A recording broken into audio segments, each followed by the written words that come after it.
La celiaquía es una enfermedad autoinmune, ¿vale? Es una patología multisistémica que está provocada por el gluten y sus prelaminas relacionadas.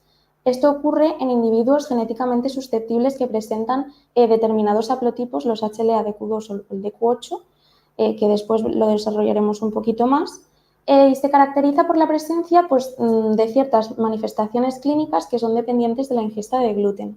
Son muy amplias y por ello es bastante complicado llegar a un diagnóstico certero de la enfermedad y de hecho se considera que el 75% de los celíacos están sin diagnosticar y esto es debido pues, a esto mismo. También en esta patología nos encontramos ciertos autoanticuerpos circulantes que son relativamente específicos de la enfermedad celíaca. Además, también se estima que el 1% de la población de europeos la padecen y que es mucho más frecuente en mujeres que en hombres. De hecho, de cada 2 mujeres que la padecen, solo la padece un hombre. En cuanto a los signos y los síntomas, pues lo que he dicho, ahora veremos a continuación cuáles pueden ser, pero lo cierto es que puede permanecer subclínica durante bastantes años hasta que, pues, en un momento puntual empieza a dar señales como de que está presente o se ha desarrollado. También puede permanecer latente sin ningún tipo de manifestación clínica y sin ninguna razón que aparentemente pues no puede ser una razón, pero por ejemplo con un factor ambiental precipitante como puede ser un cambio en el patrón alimentario, una situación bastante estresante, alguna infección, por algunos tipos de disbiosis, pues pueden aparecer los primeros síntomas de la enfermedad. Y lo que he dicho antes, que la presentación clínica pues, va dependiendo un poco bueno, no lo he dicho antes, pero va dependiendo un poco de la etapa de la vida. Entonces nos encontramos, pues, por ejemplo, que en la infancia vemos pacientes que tienen vómitos, diarreas fétidas, náuseas, anorexia como pérdida de apetito, bastante cansancio, irritabilidad, pelo bastante frágil. También nos encontramos algunos déficits que los veremos después. En general son síntomas bastante inespecíficos por lo que hemos dicho, ¿vale? Que es bastante complicado pues, llegar a un diagnóstico. También en la infancia podemos encontrarnos incluso con coagulopatías y trombocitosis. En cuanto a la adolescencia, es bastante característico que sea asintomática, por ello pues es bastante complicado llegar al diagnóstico. Pero bueno, algunas cosas de las que nos podemos encontrar, pues, por ejemplo, anemia ferropénica o ferropenia, dolores abdominales, diarrea malabsortiva, también por otro lado el estreñimiento, el meteorismo, algunos tipos de hepatitis, nos podemos encontrar estomatitis aftosa, dermatitis por el cuerpo, dolores de cabeza, también está relacionado con la epilepsia y también es bastante característico que nos encontremos a niñas que llevan una menarquía tardía o un retraso puberal y también se asocia con artritis crónica juvenil.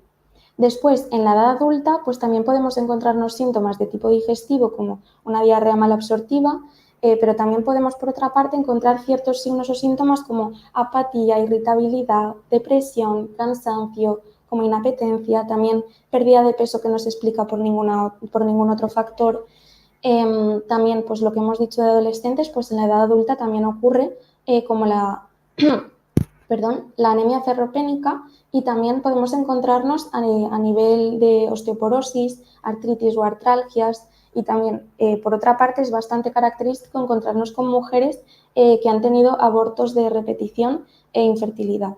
Y una vez empezada la dieta sin gluten puede que esto podamos restaurarlo. Entonces, pues es una buena noticia. En cuanto a la dermatitis herpetiforme, pues vemos que es la enfermedad de la piel como de la celiaquía, por decirlo de una forma, ¿vale? Porque todas las personas que presenten dermatitis herpetiforme van a padecer la enfermedad celíaca.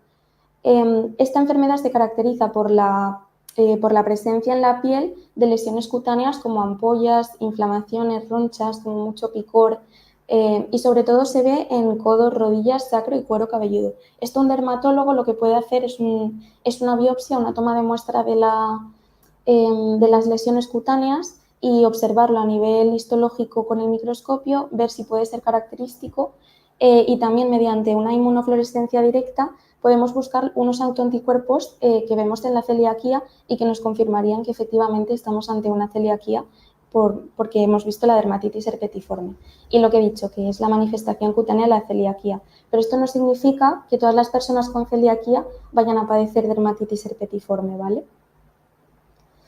Después, en cuanto al diagnóstico, bueno, primero recalcar que es súper importante que el diagnóstico lo realice un médico especialista en el aparato digestivo, ¿vale? Porque es quien va a saber diferenciar si estamos ante una celiaquía o ante cualquier otra patología. Nosotros desde la consulta de dietética pues podemos ver que nos llegan pacientes sin diagnóstico claro de patología digestiva o de cualquier otra cosa y obviamente podemos sospechar de la celiaquía, pero bueno, siempre es importante que lo derivemos porque no podemos hacer un diagnóstico. Entonces, en cuanto al diagnóstico, necesitamos que se cumplan 4 de estos 5 criterios que veremos a continuación. El primero sería la sospecha clínica, el segundo sería la serología en la que vamos a buscar determinados autoanticuerpos característicos de la enfermedad, luego la susceptibilidad genética, luego necesitaríamos encontrarnos lesiones compatibles mediante una endoscopia y luego necesitaríamos que el paciente respondiese de forma correcta a la dieta sin gluten. Entonces, vamos a desglosar un poco estos parámetros, ¿vale? En cuanto a la sospecha clínica, bueno, lo que hemos dicho es súper complicado llegar al diagnóstico. Por suerte, actualmente muchos más médicos van conociendo esta enfermedad, entonces se va haciendo como más fácil que vayan pensando en ella y el primer paso para poder diagnosticarla es caer en que puede ser esta enfermedad. Entonces, ¿dónde podemos buscar pacientes? Pues bueno, o bien pacientes que presenten los signos y síntomas compatibles que hemos visto anteriormente, que bueno, hay un montón más, pero yo he resumido como los más característicos o los que más se conocen, ¿vale? Luego también podríamos buscar celíacos en familiares asintomáticos en los que un miembro de la familia de primer grado, es decir, padres o hijos o hermanos, les han diagnosticado la celiaquía. Y luego también podríamos buscar personas con la enfermedad celíaca dentro de las enfermedades asociadas, perdón, vale. Dentro de las enfermedades asociadas, ¿vale? Que serían la mayoría de autoinmunes, bueno, la mayoría son autoinmunes, ¿vale? Como la diabetes mellitus tipo 1, algunas tiroiditis autoinmunes, enfermedades inflamatorias intestinales como la enfermedad de Crohn, colitis microscópica, colitis ulcerosa, también en el síndrome de Sjögren, el lupus eritematoso sistémico, en la artritis reumatoide, en la psoriasis y el vitíligo, y también se asocia que los pacientes con síndrome de Down, fibrosis quística y fibromialgia tienen mayor probabilidad de tener la enfermedad celíaca que el resto de la población. En cuanto a la serología, lo que hemos dicho, vamos a buscar unos autoanticuerpos característicos de la enfermedad celíaca. No son completamente específicos de la enfermedad y por eso no paro de recalcar como que es súper importante que un médico especialista en aparato digestivo se encargue de hacer el diagnóstico, ¿vale? Porque podrían verse alterados en otras enfermedades o incluso en infecciones o en otras patologías, ¿vale?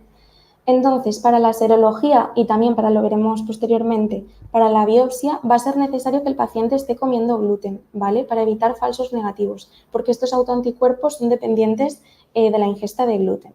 Entonces, principalmente vamos a buscar el anticuerpo antitransglutaminasa tisular de tipo IgA y también existe el de tipo IgG que nos puede ser muy útil en pacientes que puedan tener un déficit selectivo de la inmunoglobulina A.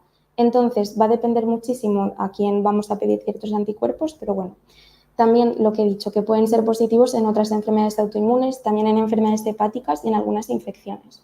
Luego tenemos también el anticuerpo antiendomisio de tipo IgA y el anticuerpo antipéptidos de gliadina de aminada de tipo IgA e IgG.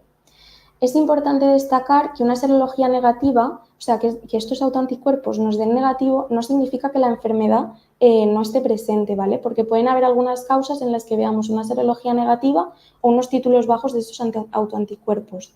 Por ejemplo, pues en pacientes con una lesión histológica de bajo grado, que esto significa que el paciente puede estar en la enfermedad en estadios tempranos, ¿vale? También en pacientes con alguna inmunodeficiencia, sobre todo en el déficit selectivo de IgA, pues vamos a ver reducidos los autoanticuerpos de tipo IgA, ¿vale? Y después también puede ser que nos dé un falso negativo en pacientes que ya se encuentran haciendo la dieta sin gluten en el momento de la analítica. En cuanto a la susceptibilidad genética, vemos que más del 90% de los pacientes con la enfermedad celíaca van a aportar al menos uno de los dos haplotipos principales que conocemos que intervienen en esta enfermedad, que son el HLA de tipo DQ2 y el DQ8, ¿vale? El DQ8 normalmente se encuentra en el 5% de los celíacos, pero también es importante buscarlo. Entonces, la presencia o ausencia de estos haplotipos y la combinación de sus alelos, que esto es bastante más complejo, pero creo que como solo tenía una hora lo he intentado resumir al máximo.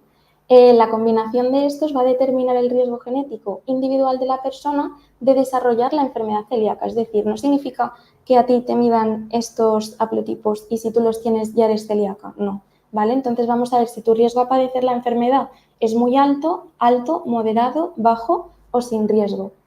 Y pues el estudio de estos genes pues, nos va a ayudar a diagnosticar la enfermedad celíaca porque tiene un alto valor predictivo negativo. Entonces, aquellas personas que no presenten estos haplotipos, vamos a saber con un 99% de certeza que la enfermedad no la padecen. Entonces, es un porcentaje bastante alto. También sabemos que el 30% de la población tiene predisposición genética a desarrollar la celiaquía, pero solo el 1% la termina expresando. Y por eso la importancia de que lo valore un experto, un médico especialista en aparato digestivo. Luego tenemos la endoscopia y la biopsia duodenal, que para ello también necesitamos que el paciente esté haciendo dieta sin gluten previamente a la toma de la muestra, ¿vale? Y también necesitamos que el médico que realice la toma de la muestra tome las muestras de varias regiones del duodeno, ¿vale? Porque las lesiones intestinales pueden estar parcheadas. Entonces, esto le llega al médico patólogo y entonces él lo que va a hacer es confirmar la existencia de lesiones compatibles en el duodeno con la celiaquía y podemos ver pues, si hay atrofia y clasificarla según la escala de Marsh. También podemos ver pues, que a lo mejor no hay ninguna lesión y no estamos ante una celiaquía, o también puede verse falseado porque hemos empezado la dieta sin gluten previamente y el intestino ya se está recuperando. También es importante decir que ninguna lesión es característica de la enfermedad celíaca, ¿vale? Entonces, que, por ejemplo, haya una clasificación en la escala de Marsh de tipo 1 no significa que la persona vaya a ser celíaca, ¿vale?